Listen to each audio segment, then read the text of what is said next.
Avrupa Birliği ve Birleşmiş Milletler gözetiminde Suriye ve bölgenin geleceğini desteklemek konulu çevrim içi bağışçılar konferansı düzenlendi. Ancak konferansta 13 milyondan fazla Suriyelinin acil yardım ihtiyacının karşılanması için gerekli olan 10 milyar dolarlık yardım yerine 6 milyar 400 milyon dolar yardım taahhüt edildi.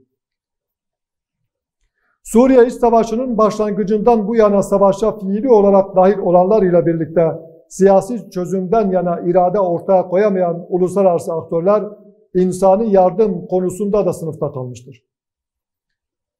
Suriye topraklarını vekalet savaşının sahası olarak kullanan ABD Dışişleri Bakanı'nın sarf ettiği sorumluluğumuzu yerine getirmezsek bize yazıklar olsun ifadesi timsah gözyaşlarından başka bir şey değildir. Evet, yüz binlerce sivilin hayatını kaybetmesine, milyonlarca insanın mülteci durumuna düşmesine sebebiyet veren, Suriye'yi kan gölüne çeviren emperyal güçlere gerçekten de yazıklar olsun.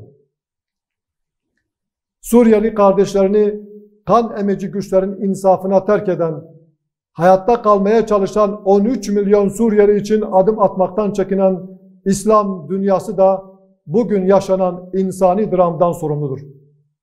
Acil insani yardıma ihtiyaç duyulan siviller için gerekli olan yardım ivedilikle sağlanmalıdır.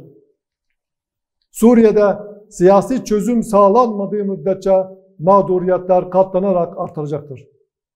İslam dünyası elini taşın altına koyarak bu drama son vermek zorundadır. Teşekkür ederim.